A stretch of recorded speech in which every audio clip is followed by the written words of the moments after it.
I kept saying last year, I can't believe Chelsea were in this position. Well, because I just seemed to watch them. I didn't watch them every week, of course, so I can't really comment as much as a Chelsea fan. Is that Kepa's fault? But It can't be his fault for the no, whole season. I looked at, they had a good season. Chelsea. I can't believe they did, because I look at the squad and I thought, oh God, I don't really fancy him. I don't fancy him. And they never looked to blitz any team away. They just kept plodding along. So, they've made about £200 million worth of signings, haven't they? So yeah. You'd think this season's, if it's going to be any season, it's going to be now that they do get have a good season. Obviously, challenge for the top, get into that top four, and obviously Champions League as well. So Ben says it is Edouard Mendy. He is having a medical at Chelsea today. Beautiful. Apparently, so we shall see. We'll see about that. I think they need a new keeper. It's no secret that Chelsea fans aren't happy. B, I don't think Frank Lampard's happy. Some of the comments is coming out. I didn't realise they paid that much for him. It was the most expensive, and then Liverpool signed Alisson, didn't they? And then obviously he became the most expensive keeper. But yeah, for that money, you'd be wanting your money back, wouldn't you? You would. But now, after this performance, they're not going to be able to get rid of him for the same amount that they paid for him, are they? So they're going to have to. No, I'm not being funny, but who'd buy him? You wouldn't you? No. I tell you what, we'll break for a song, and this is a good one that Ben's just asked about Dele Alli, so we'll discuss that. Obviously left out of the match day squad and not in Mourinho's plan. Rumours he's going to PSG, isn't there? Yeah, not in Mourinho's plan. So we'll finish. We'll have a second song and then we'll discuss. We'll finish on that. Yeah. Right, listen to On the Whistle with Connor and Zoe live on Smile Radio. Right back after this.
Every Friday afternoon from 1:30 you can hear Chip Ahoy here on Smile Radio. 2 hours of eclectic music chosen to gladden your heart.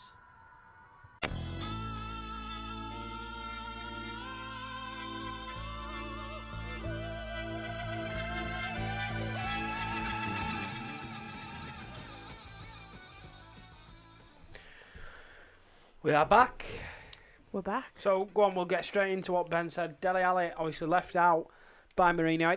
It's quite clear he doesn't rate him. What's going on there?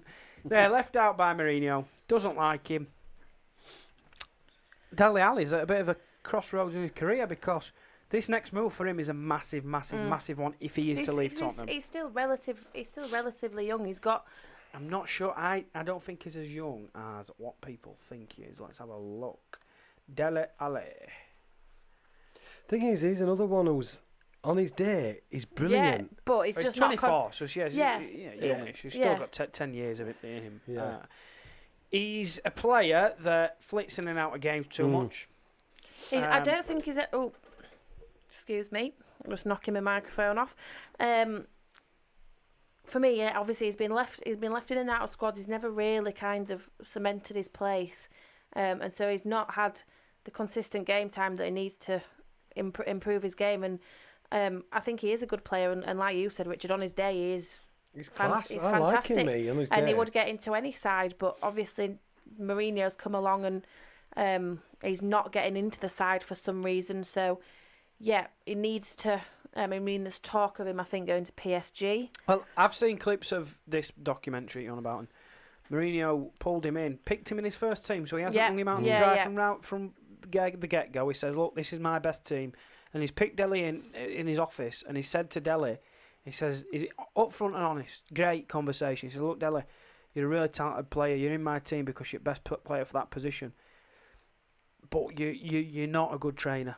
Yeah, he said you're lazy. And he says you're lazy, and he's made that public knowledge. Yeah. Quite clearly, Dele Alli's not took on board what Mourinho said, and he's gone about it the wrong way. And he finds himself in an impossible situation because Bale's coming now, so it's another attacking player there. I don't see Dele Alli playing at all. He has to move on for me, and it's a big move. This one in his career. Well, PSG is a good one going somewhere, but is he going to play at PSG? We don't know. The problem with Ali is he's got all the ability in the world. If you and Mourinho more than most managers, right? If you say to, I'm going to pick Lucas Moura as an example. If you've got Lucas Moura to the left of you, Dele Alli to the right of you, looking at you both. And if they're both looking at you and you've got a specific instruction to give to one of those players, so I don't know, if one of them's playing wide right of a free behind Kane and they've got, think of a good left back in Premier League, they've got to contain Robertson at Liverpool. I couldn't think then. And you're saying to one of Lucas Moura or Dele Alli, right? One of you have got to follow him every movement. You've got to be back. You've got to double up on him. You've got to get back and help your full back. Yeah. Lucas Moura is going to do it. Dele Alli isn't. Yeah, Moura's one of them that puts the effort in and shows and I've picked Moura as an example. No, he's probably not the best. I'm just using him as an example. No, but I think you've picked a good example because to me, he's a workhorse and he will work and do the hard graft that you need your players to do. And Dele Alli doesn't really strike me as the type of person that will do that, whether that's right or wrong, whether that's just my opinion. And that's the problem. The Dele Alli, we had this obsession 5-6 years ago about a number 10. Everybody's got to be a number 10. You know, you play. And there was this obsession that if you played number 10, you could do what you wanted. What a load of rubbish. And thank God that Jurgen Klopp and Guardiola have got rid of that nonsense. Because 11 players on the pitch, whether you're playing a number 10 or not, you still need to run and help your team. They've gone. You've probably got number 10 playing from wide, inside wide positions, but they all work. And Dele Alli is probably one of them in a Mesut Ozil mode, for example, that it's probably still got that, I'm a number 10, I don't have to run back. Yes, you do, old boy. You do need to work hard for your team. You Yeah, do. so we'll see. We've got a comment from Ben saying, side note, guys, Everton, surprisingly, had a really good start with some really good players. Yeah, Everton and Leicester as well, both two teams that have made really good starts. If Everton stay fit, they've got a great side. Calvert-Lewin's full of confidence at the minute, and I tipped him on the show a few weeks ago to really kick on this year and push for international. Obviously, he's a top scorer in the league at minutes, Calvert-Lewin. James Rodriguez, outstanding. They've got a good side. They've got tidy players in midfield, strong players. Richarlison, class. If they keep fit, great. Leicester, another team that if they keep the big players fit, they'll be fine. Well, I mean, Leicester scored 4 or 5 on Sunday, and Jamie Vardy wasn't one of the scorers. Yeah. So they've got those players in the wings if Vardy's not scoring the goals for you. And just on that before we Callum Hudson-Odoi that Ben said, I think he's another player that slipped down the pecking order. I think he needs to move on to pastures new because there's been lots of talk and Hudson-Odoi not kicked on, needs to move to another club, maybe even if it's on loan, just to get a run in the team and show people what he can do. We'll see you next week. We might be on for an hour and a half next week because we've got loads to talk about. Well, don't forget, if you've missed this show or any show, you can catch it again on demand. That's smileradio.co/on demand, or download the podcast from Podbean, iTunes, Spotify, and all the major podcasting sites. Thanks everybody for your messages and your input Comments, tonight and your comments. Everybody, stay safe, and don't forget, give us 3 rings when you get in. Thank you very much, and TTFN. we'll see you next week. Ta-da. Bye.